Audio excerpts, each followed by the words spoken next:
Alright, y'all, welcome back. Sox Break Outdoors. This will be a little different doing a podcast. Mr. Dale, if you don't mind, introduce yourself to him. My name's Dale Bordelon, owner of Bayou Beach Calls, and I live in the Vols Parish. No. He makes duck calls out of sugar cane, makes his own pirogues. You got a call with you? One of your calls? Yeah, I make a bamboo call, Yeah, bamboo. and soundboard is all behind. Handmade like the old people, trying to keep an old tradition. I don't own the lake. It's just to try to keep an old tradition going. And I'm known for the soft calls, because that's what kills ducks in Louisiana, or pretty much all over. And it's got a good duckish sound, and I'm gonna show you one of my soft calls.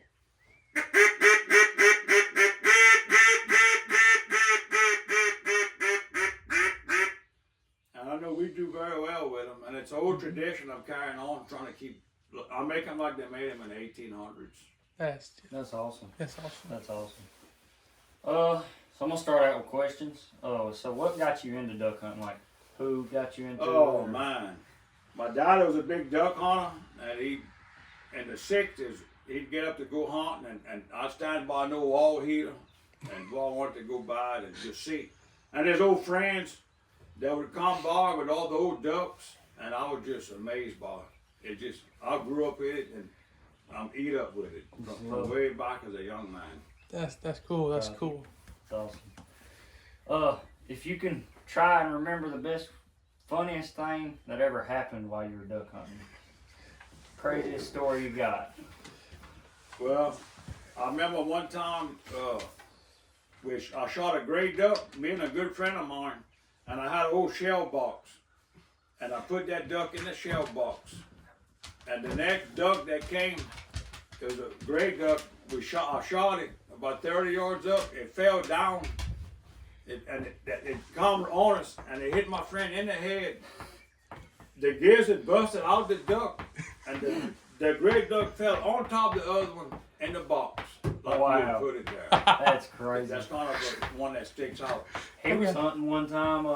Snow goose hunting. Snow goose. We were snow goose hunting in Tiller, Arkansas, and a big old volley come in, and there was one about 15, 20 foot in front of me. I pulled up and shot that one, and when I went over there, I remember getting hit. And that's the last thing I remember. I wake up to my buddy slapping me in my face. That goose done hit me and knocked me out. I went cold out. Well, you gotta be careful, man. You got to. You got to. Let's see, my phone turned off.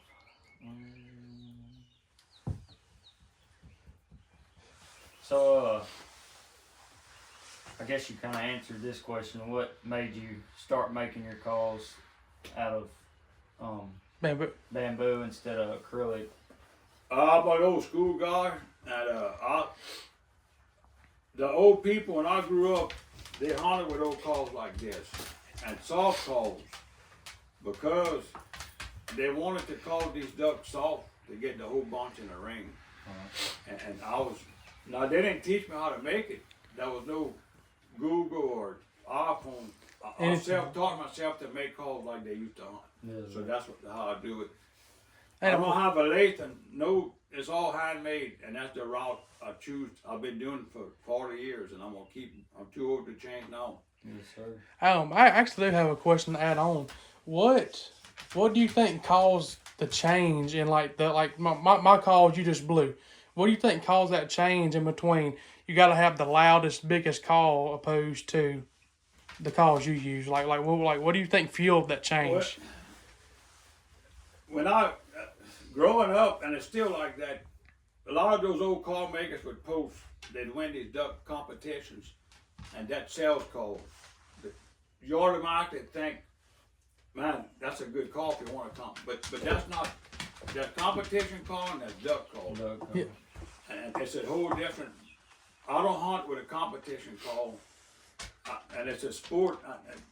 I'm not into all that, and you never win with a soft call, but the soft call is what kills ducks. Yeah.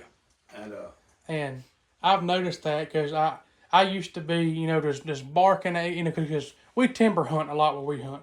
And so we're always used to barking at them and just feed call. And this year backed off on it, and I didn't do near as many feed chuckles or anything. I didn't try to get down on them and bark, and it actually brought birds close. We wasn't shooting them treetop height no more when they broke over the hole. They were actually sitting down in the in the decoy. So that's something that was I watched your videos on Facebook. I'm like, you know what, I'm gonna start trying this, and seeing it's worked out tremendously. Yeah, it did a lot. On opening day, we was hunting Corny. I don't know if you know where that is. It's up. I've heard of it. We were hunting there, and we had a guy with us, and he was just hammering on that duck call, and it was like, "Hey, be quiet, just for a couple seconds, let him work. Just let him work."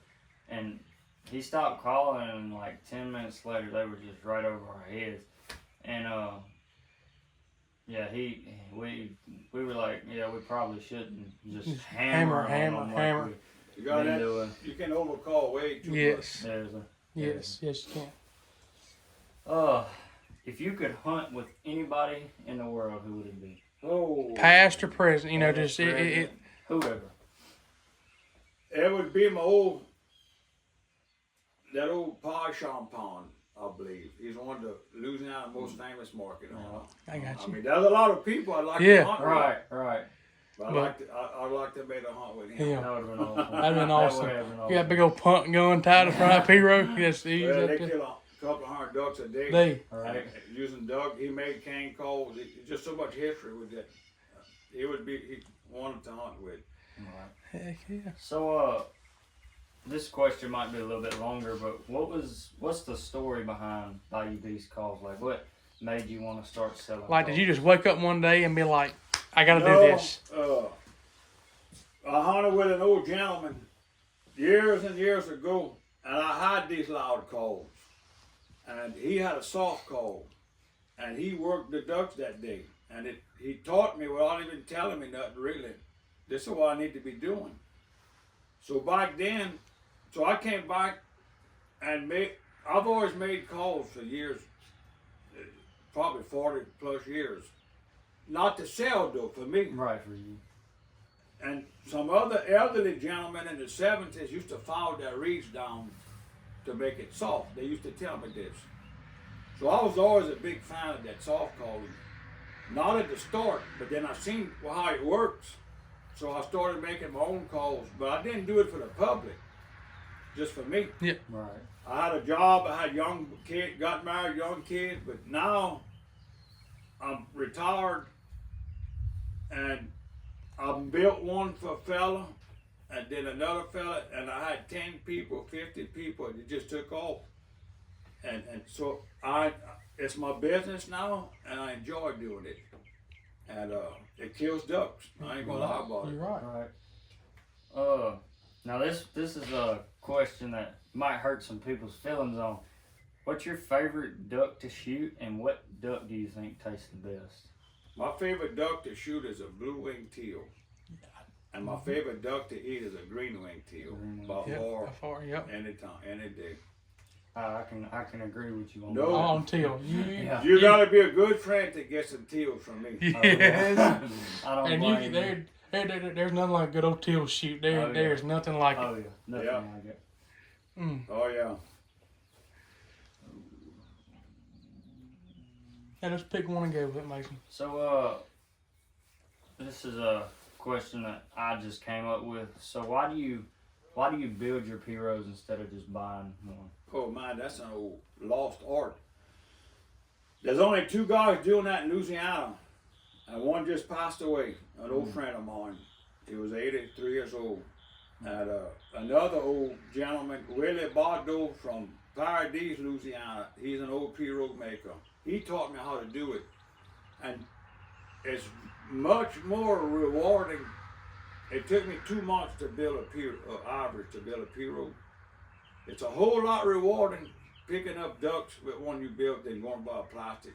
You got so much time in it. Yeah. It's just and it's keeping old traditions going. And as that young boy, Nicholas, I'm 63, he's 19.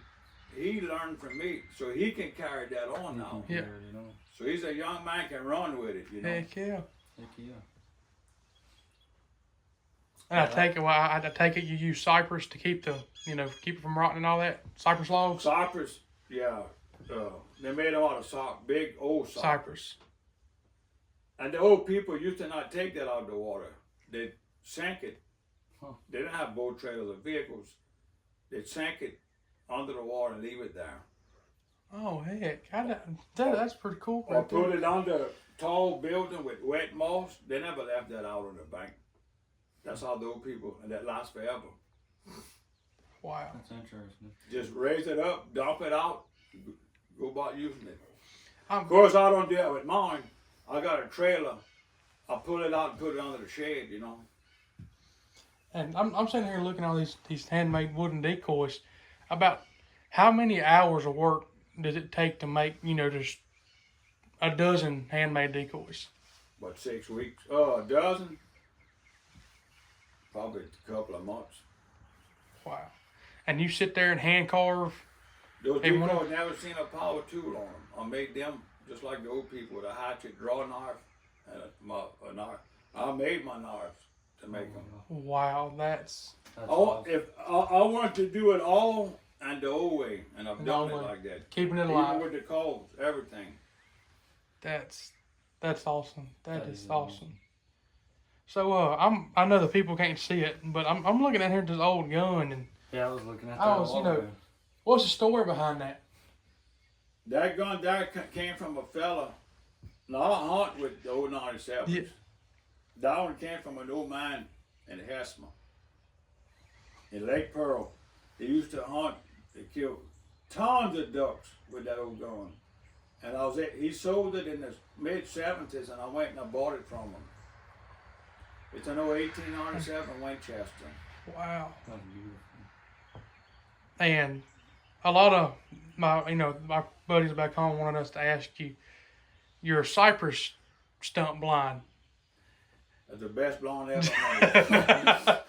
He said, when you go down there, please get the story on how he come up with that. He said, well, I mean. Did you walk up on it or did you build it? No, I seen it in the woods. And me and Nicholas cut it down.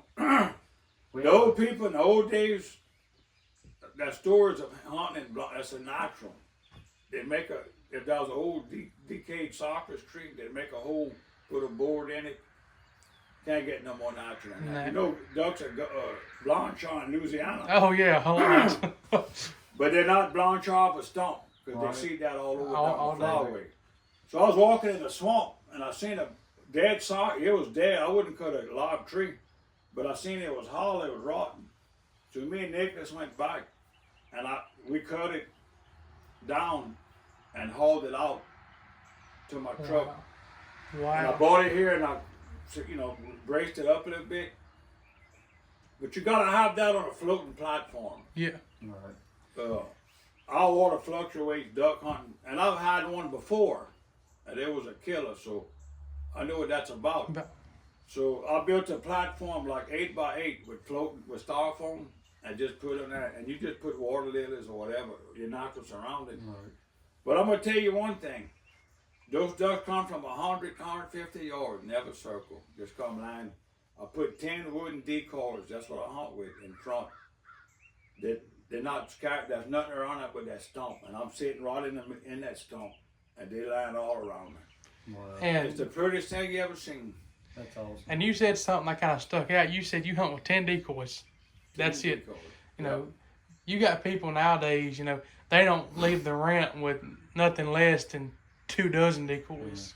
Saying that's something you don't see anymore. It's just, like you said, 10 decoys, and I'm looking around at your shop right now, all these pictures, and it works. I mean, 10 decoys, and that's all you hunt with. I used to go sit with them I had a friend, he died at 101, and he sold duck for 40 years in New Orleans. And I'd sit with him for 5 hours, and he taught me, not just him, other people, them old hunters, how to hunt ducks. And it's not putting 100 decoys. Mm-hmm. They mostly had some good rings in the woods, and they hunt with 10 or a dozen. And you just put that the opposite. Don't put it where they go land. Put it the other side. And if you had one thing to tell, not just somebody just starting, getting into waterfowl hunting, but if it's their first year, if it's their 10th year, if you had one thing to tell them, one piece of advice, what would it be? If you got your grandpa's old duck call, or old shotgun, or old decoys, take all of that, man. Incorporate that and go hunting. Don't go hunt for pile pictures to compete with the internet. Right. Go hunt for yourself. And kill 2 or 3. Just enjoy the outing. That's what hunting's about. And then I'm glad you said that, because some of my memorable hunts is a wood duck shoot that I had with, just me, my dog, and my cousin passed year before last. And 2 weeks before he died, he handed me his gun. He said, "Don't let it sit up in the closet." He said, "I want you to burn the barrel off of it." But there you go. And that's the reason. Ever since then, I put my gun up, and that's the only gun I duck hunt with is his. And that was, to this day, that's the most memorable hunt. Was there's a 1-man wood duck limit, three wood ducks, me, my dog, 2 wood duck decoys, and that gun. And that has been the best hunt I've had in my entire life. Yeah, I'm gonna tell you a story. I went hunting an old duck hole, and it was 2 years ago, and I killed a lot of ducks, but I had 3 those hand carved wood duck decoys. So I bought my Puro. It's a long paddle, but I bought it by the edge of the woods. So the next morning, my boy dropped me off in my Puro. He went and hunted the big blind. I said, we'll hunt till about 9 o'clock and come pick me up right here. So I went in the woods. The way the wind was blowing, I went on the other side of the woods in a hole. Never even been there before. And I paddled in the dark, and there was a little opening. I put 3 cypress decoys, and I went and parked my pirogue on the bank. And I got behind a big cypress with that old 97. And up in the morning, about 7 o'clock, I think the pair of wood ducks, they swam up to my boat, and I heard them taking off. And I seen them coming like to the big trail behind.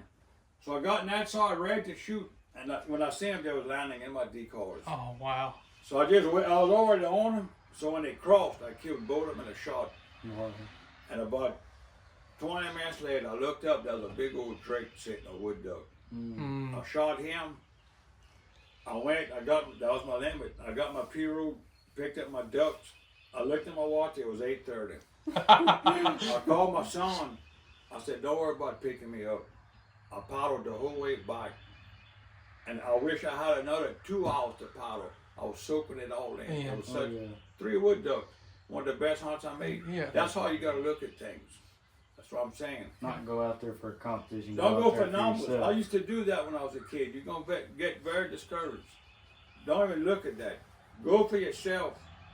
And don't worry about somebody telling you what they're killing. Oh, yeah. You go for yourself and they make a good time out of it. Yes, sir. See, I don't know if you are, but we're religious.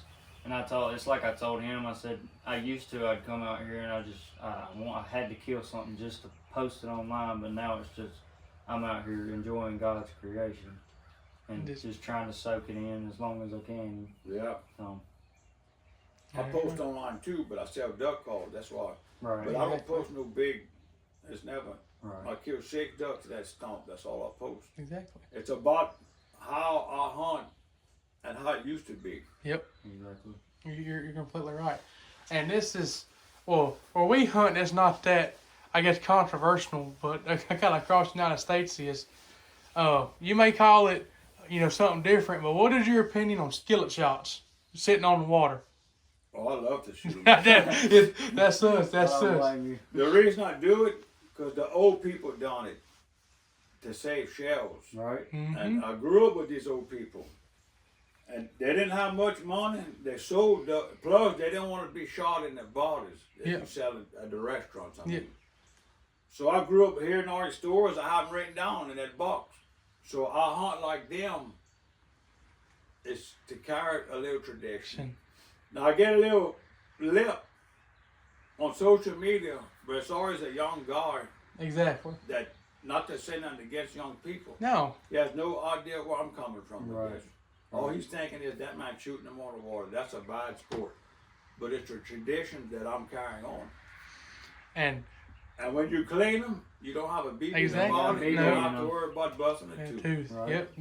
You're exactly right. You're exactly right. And cause I'll tell you right now, I'll shoot one on the water in a second. I won't think twice about it. So. Yeah.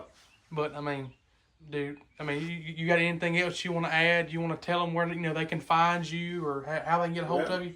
I got Bayou Beast Calls, my Facebook page, or Dale P. Bordelon. I got 2 pages. And I have a long list for these. Now, if you come to my shop, I just had people come from Baton Rouge that pick up some. Anybody can just let me know, and I'll fix you up. And I appreciate all the business, and I hope everybody has a good hunt and be safe. Oh yes, Yes, sir. sir. We appreciate you. Yes, we appreciate you a lot, man. This thank you. means the world. Oh yeah. So, but Mason, if you want to sign them out, Well, guys, don't forget to like and subscribe. Pick up some tips from Mr. Dale. get his calls. Yeah, get his calls.